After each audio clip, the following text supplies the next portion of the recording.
ನಮಸ್ಕಾರ. ಬಹುಜನ ಹಿತಾಯ ಬಹುಜನ ಸುಖಾಯ ಕಾರ್ಯಕ್ರಮಕ್ಕೆ ಸ್ವಾಗತ.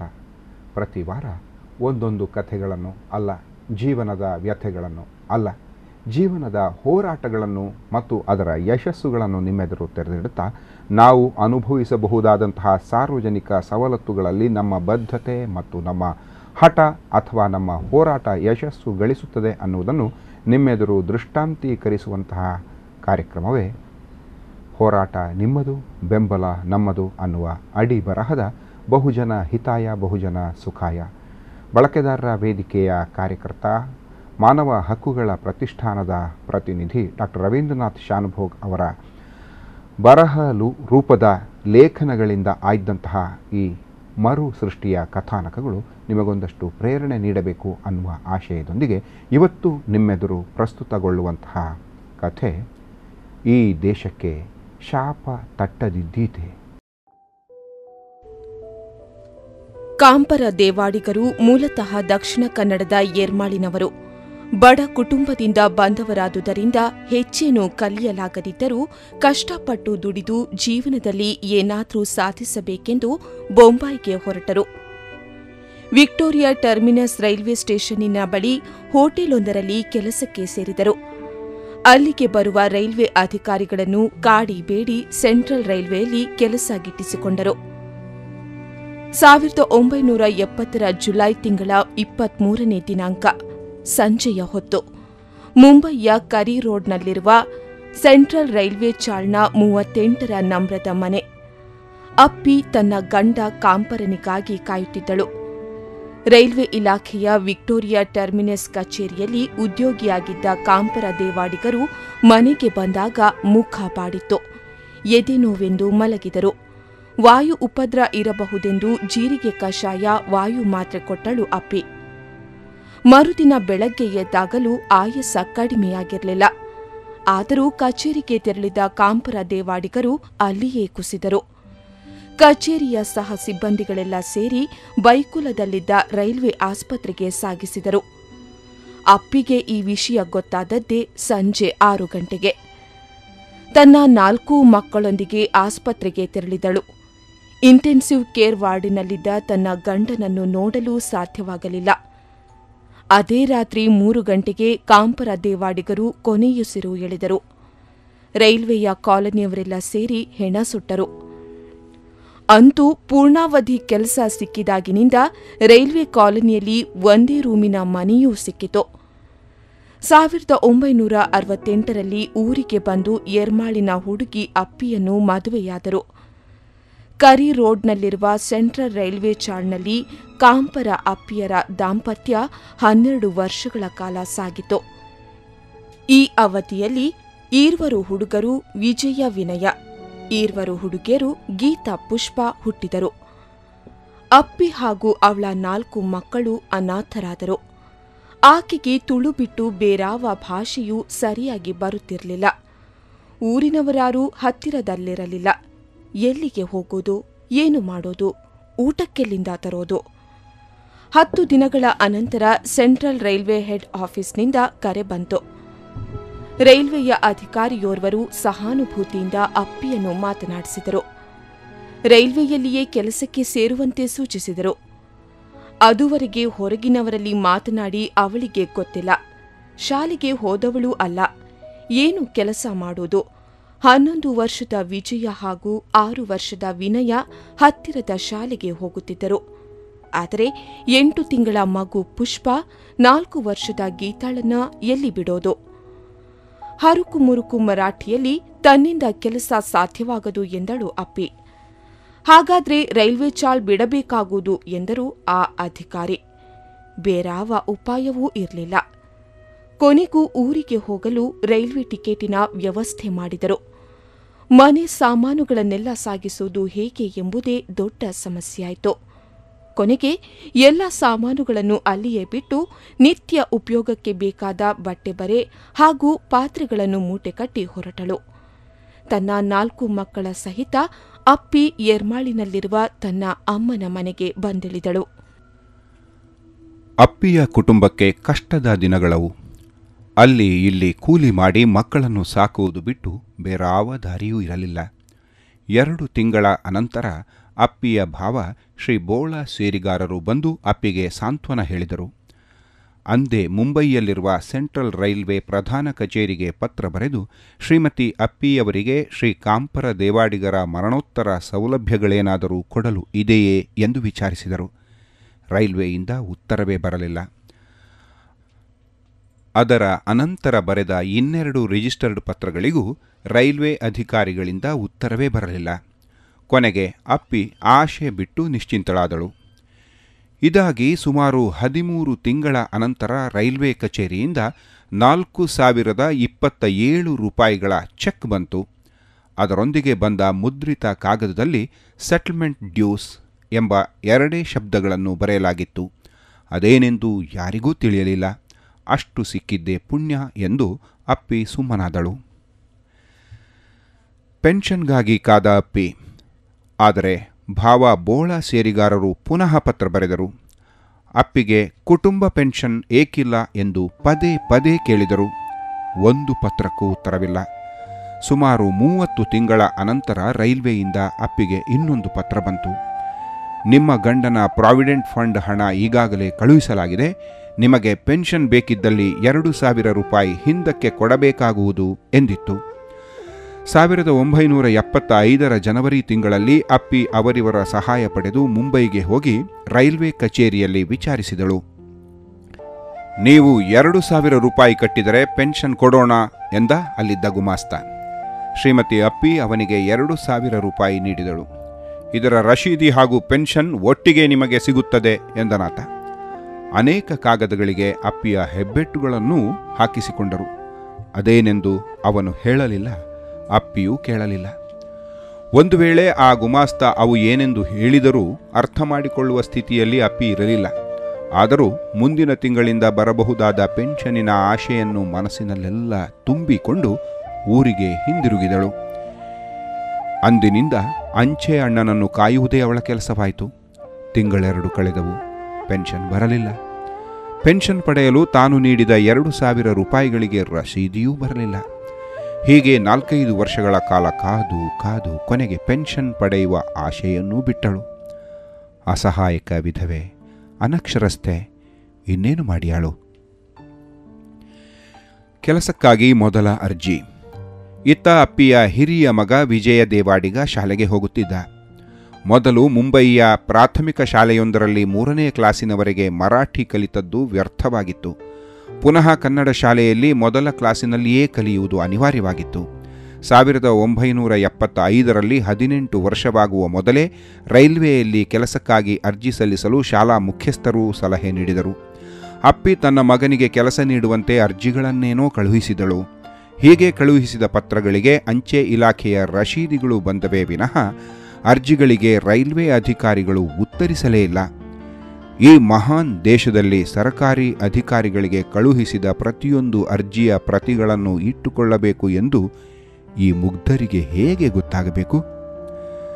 1980ರಲ್ಲಿ ಮುಂಬಯಿಯಲ್ಲೇ ವಾಸವಾಗಿದ್ದವರೊಬ್ಬರು ಊರಿಗೆ ಬಂದಾಗ ಅವರನ್ನು ಭೇಟಿಯಾದ ವಿಜಯ ದೇವಾಡಿಗ ತನ್ನ ಸಂಕಷ್ಟ ತೋಡಿಕೊಂಡ. ರೈಲ್ವೆ ಅಧಿಕಾರಿಗಳನ್ನು ಭೇಟಿಯಾಗಿ ತನ್ನ ಪರವಾಗಿ ಮಾತನಾಡಲು ವಿನಂತಿಸಿದ. ದಿನಾಂಕ 20-10-1982ರಂದು ಬರೆದ ಈ ಅರ್ಜಿಯನ್ನು ಆ ಮಹನೀಯರು ಸ್ವತಃ ಅಧಿಕಾರಿಯ ಕೈಯಲ್ಲಿಟ್ಟು ಈ ಕುಟುಂಬಕ್ಕೆ ಆಗಿರುವ ಅನ್ಯಾಯವನ್ನು ವಿವರಿಸಿದರು. ತಾಯಿ ಅಪ್ಪಿಗೆ ಕುಟುಂಬ ಪೆನ್ಷನ್ ಹಾಗೂ ಮಗ ವಿಜಯನಿಗೆ ಕೆಲಸವನ್ನು ಕೊಡುವ ಆಶ್ವಾಸನೆಗಳನ್ನು ಆ ಅಧಿಕಾರಿಯಿಂದ ಪಡೆದ ಆ ಮಹನೀಯರು ಊರಿಗೆ ಪತ್ರ ಬರೆದು ಈ ಶುಭ ಸಮಾಚಾರ ತಿಳಿಸಿದರು. ಮನೆಯವರೆಲ್ಲರಿಗೂ ಪುನಃ ಆಶೆ ಹುಟ್ಟಿತು. 2 ವರ್ಷಗಳ ಕಾಲ ಕಾದದ್ದೇ ಬಂತು. ಪೆನ್ಷನ್ನೂ ಬರಲಿಲ್ಲ, ಕೆಲಸವೂ ಸಿಗಲಿಲ್ಲ. ಮೊದಲ ಆಘಾತ. 1982ರಲ್ಲಿ ವಿಜಯ ತಾನೇ ಮುಂಬೈಗೆ ಹೊರಟ. ಏನಾದರಾಗಲಿ ರೈಲ್ವೆ ಅಧಿಕಾರಿಗಳನ್ನು ನಾನೇ ಸ್ವತಃ ಕಂಡು ಮಾತನಾಡುತ್ತೇನೆ ಎಂದು ತಾಯಿಗೆ ಸಮಾಧಾನ ಹೇಳಿ ಮುಂಬೈ ಬಸ್ಸು ಹತ್ತಿದ. ಮುಂಬೈಗೆ ಬಂದವನೇ ಸೆಂಟ್ರಲ್ ರೈಲ್ವೆಯ ಪರ್ಸನಲ್ ಆಫೀಸರ್ ಅನ್ನು ಭೇಟಿ ಮಾಡಿದಾಗ ವಿಜಯನಿಗೆ ನಿರಾಶೆಯಾಯಿತು. ಏಕೆಂದರೆ ವಿಜಯ ಹೇಳಿದ ಯಾವುದೇ ಮಾತನ್ನು ಅಧಿಕಾರಿ ಕಿವಿಗೆ ಹಾಕಿಕೊಳ್ಳಲಿಲ್ಲ. 2-3 ಸಲ ಪುನಃ ಹೋಗಿ ಮಾತನಾಡಿದಾಗ ಕೊನೆಗೆ ಉಪಾಯವಿಲ್ಲದೆ ಕಾಂಪರ ದೇವಾಡಿಗರ ಫೈಲು ತರಿಸಿ ಓದಿದರು. ನಿನ್ನ ತಂದೆ 1970ರಲ್ಲಿ ನಿವೃತ್ತಿಯಾಗಿದ್ದಾರೆ. ನಿವೃತ್ತಿಯಾದವರ ಮಕ್ಕಳಿಗೆ ಅನುಕಂಪದ ಆಧಾರದಲ್ಲಿ ಕೆಲಸ ಕೊಡಲು ಬರುವುದಿಲ್ಲ ಎಂದರು. ವಿಜಯನಿಗೆ ದಿಗ್ಭ್ರಮೆಯಾಯಿತು. ನನ್ನ ತಂದೆ 1970ರಲ್ಲಿ ನಿವೃತ್ತಿಯಾದದ್ದಲ್ಲ, ಇದೇ ಕಚೇರಿಯಲ್ಲಿ ಡ್ಯೂಟಿಯಲ್ಲಿರುವಾಗಲೇ ಕುಸಿದು ಸತ್ತದ್ದು. ಸತ್ತಾಗ ಅವರ ಪ್ರಾಯ 45 ಮಾತ್ರ ಎಂದು ಎಷ್ಟು ಹೇಳಿದರೂ ಆ ಅಧಿಕಾರಿ ಕೇಳಲೇ ಇಲ್ಲ. ನಮ್ಮ ಕಡತದಲ್ಲಿ ಹಾಗಿದೆ, ನಾವೇನೂ ಮಾಡುವ ಹಾಗಿಲ್ಲ ಎಂದು ಆ ಅಧಿಕಾರಿ ಕಡತ ಮುಚ್ಚಿದ. ವಿಜಯ ಪೆಚ್ಚು ಮೊರೆ ಹಾಕಿ ಹಿಂತಿರುಗಿದ. ಇದೀಗ ಇಡೀ ವ್ಯವಸ್ಥೆಯ ಮೇಲೆ ವಿಶ್ವಾಸವೇ ಹೋಗಿತ್ತು. ಆದರೆ ಊರಿಗೆ ಹಿಂತಿರುಗುವ ಬದಲು ಮುಂಬೈಯಲ್ಲೇ ದುಡಿದು ತಾಯಿಗೆ ಸಹಾಯ ಮಾಡಲು ನಿರ್ಧರಿಸಿದ. ಆಗಾಗ ರೈಲ್ವೆ ಕಚೇರಿಗೆ ಭೇಟಿ ನೀಡೋದು, ಅರ್ಜಿ ಹಾಕುವುದು, ಹೊಸತಾಗಿ ವರ್ಗವಾಗಿ ಬಂದಿರುವ ಅಧಿಕಾರಿಗಳೊಂದಿಗೆ ಮಾತನಾಡುತ್ತಿರೋದು, ಕೆಲಸಕ್ಕಾಗಿ ಅಂಗಲಾಚುವುದು ಬಿಟ್ಟು ಬೇರೇನೂ ಮಾಡುವಂತಿರಲಿಲ್ಲ. ಆಸ್ಕರ್ ಫೆರ್ನಾಂಡಿಸರ ಪ್ರಯತ್ನ. 1988ರ ಜನವರಿ ತಿಂಗಳಲ್ಲಿ ವಿಜಯ ದೇವಾಡಿಗ ಊರಿಗೆ ಬಂದಾಗ ಉಡುಪಿಯ ಲೋಕಸಭಾ ಸದಸ್ಯ ಆಸ್ಕರ್ ಫೆರ್ನಾಂಡಿಸ್ರನ್ನು ಭೇಟಿಯಾಗಿ ತನ್ನ ಸಂಕಷ್ಟ ತೋಡಿಕೊಂಡ. ಇಡೀ ಕಥೆಯನ್ನು ಕೇಳಿದ ಆಸ್ಕರ್ ಸೆಂಟ್ರಲ್ ರೈಲ್ವೆಯ ಜನರಲ್ ಮ್ಯಾನೇಜರಿಗೆ ಪತ್ರವೊಂದನ್ನು ಬರೆದು ವಿಜಯನಿಗೆ ಕೆಲಸ ಕೊಡುವಂತೆ ವಿನಂತಿಸಿದರು.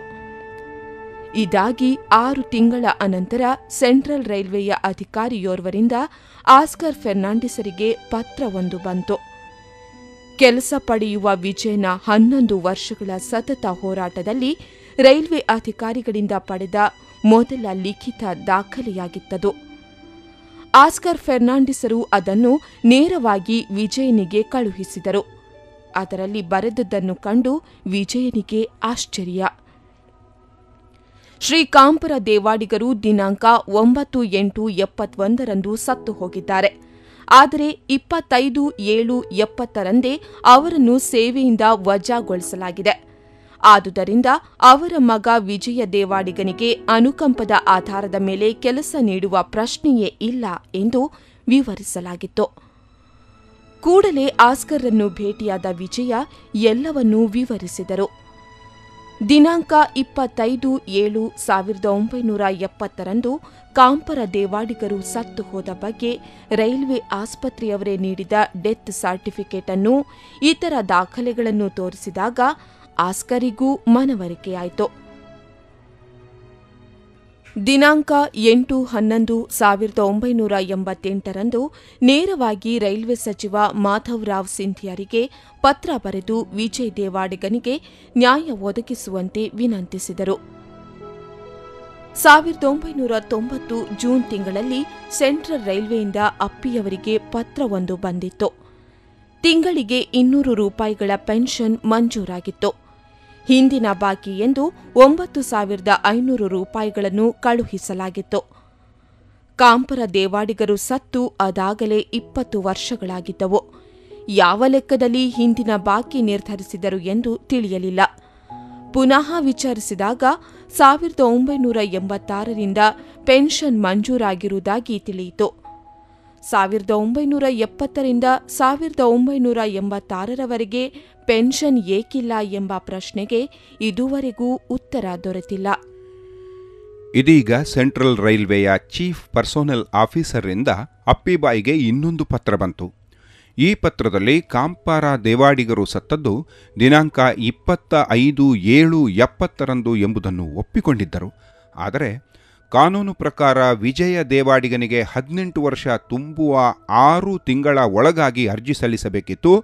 ಆತ ಅರ್ಜಿ ನೀಡುವಾಗ ತಡವಾಗಿದೆಯಾದುದರಿಂದ ಅನುಕಂಪದ ಆಧಾರದಲ್ಲಿ ಕೆಲಸ ಕೊಡಲು ಬರುವುದಿಲ್ಲ ಎಂದು ಸೂಚಿಸಿದ್ದರು. ಇದೀಗ ವಿಜಯ ನೇರವಾಗಿ ರೈಲ್ವೆ ಸಚಿವ ಶ್ರೀ ಮಾಧವರಾವ್ ಸಿಂಧಿಯಾರಿಗೆ ಪತ್ರ ಬರೆದು ಕೆಲಸ ಪಡೆಯಲು ತಾನು ಇದುವರೆಗೆ ಮಾಡಿದ ಎಲ್ಲ ಪ್ರಯತ್ನಗಳನ್ನು ವಿವರಿಸಿದ. ಮುಂದಿನ 6 ತಿಂಗಳಲ್ಲಿ ವಿಜಯ ಶ್ರೀ ಸಿಂಧಿಯಾರಿಗೆ ಇನ್ನೂ 3 ಪತ್ರಗಳನ್ನು ಬರೆದ. ಶ್ರೀ ಆಸ್ಕರ್ ಫೆರ್ನಾಂಡಿಸರು 2 ಪತ್ರಗಳನ್ನು ಬರೆದರು.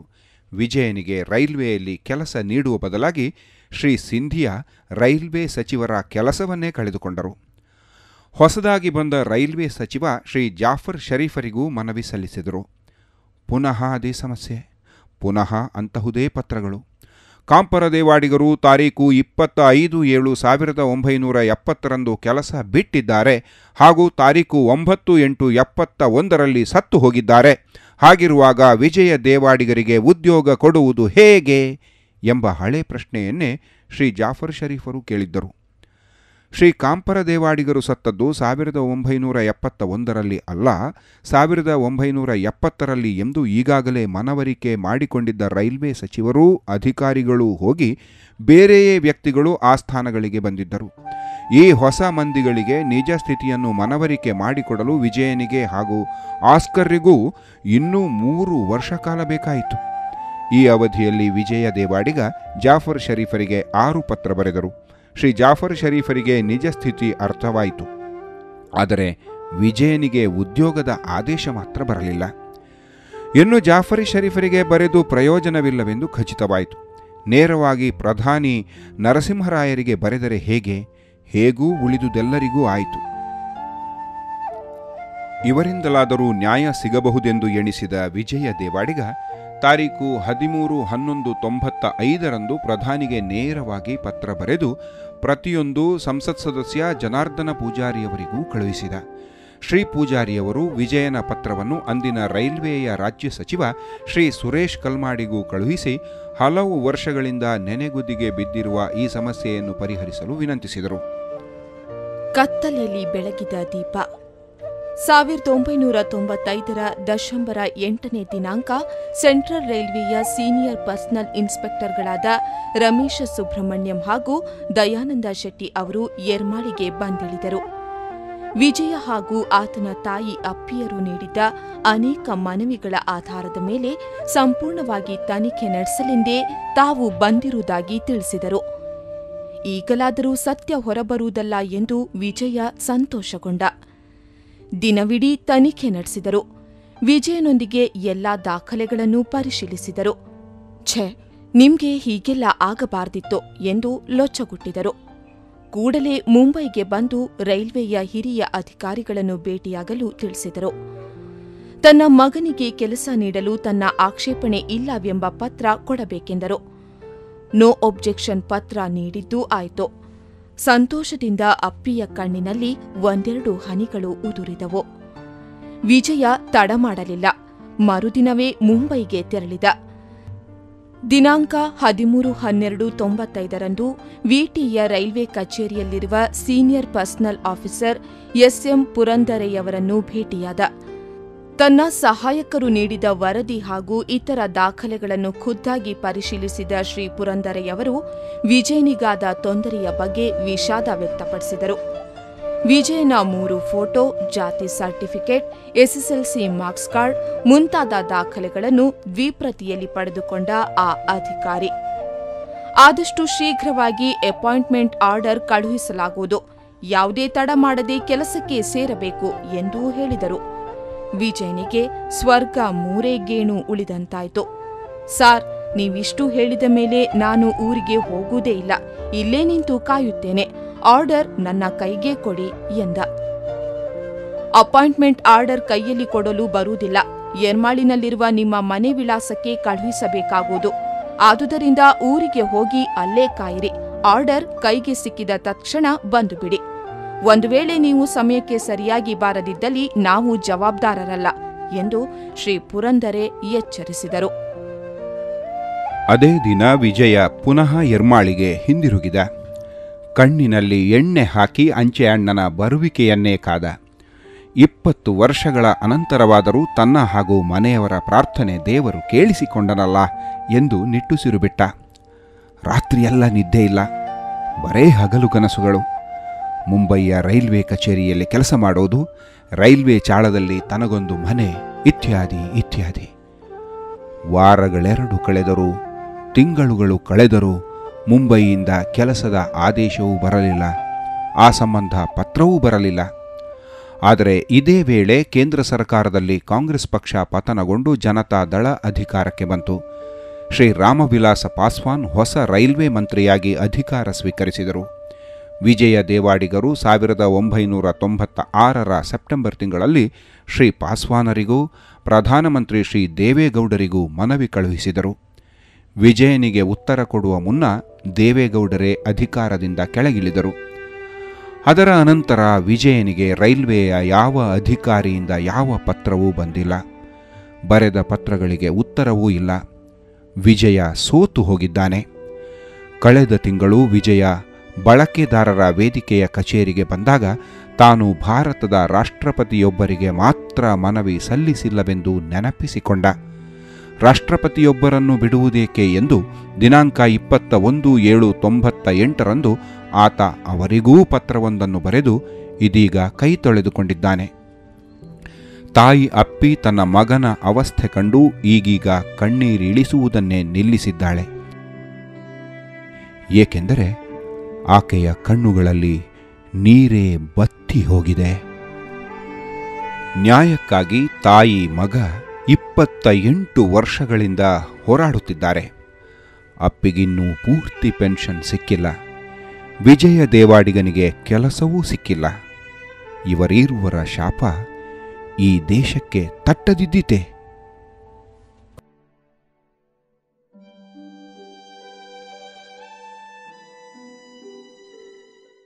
ಈ ದೇಶಕ್ಕೆ ಶಾಪ ತಟ್ಟದಿದ್ದೀತೆ ಅನ್ನುವ ಬಹುಜನ ಹಿತಾಯ ಬಹುಜನ ಸುಖಾಯ ಕಾರ್ಯಕ್ರಮದಲ್ಲಿ ಪುಟ್ಟದೊಂದು ವಿರಾಮದ ಬಳಿಕ ಡಾಕ್ಟರ್ ರವೀಂದ್ರನಾಥ್ ಶಾನುಭೋಗ್ ಅವರ ಜೊತೆಗೆ ಮಾತುಕತೆಗಳನ್ನು ಮುಂದುವರಿಸುತ್ತಾ ಈ ಕಥೆಯ ವಿವರಗಳನ್ನು ನೀಡ್ತಾ ಬಹುಜನ ಹಿತಾಯ ಬಹುಜನ ಸುಖಾಯ ನಿಮ್ಮನ್ನು ತಲುಪ್ತದೆ. ಅಲ್ಲಿಯವರೆಗೂ ಪುಟ್ಟ ವಿರಾಮ.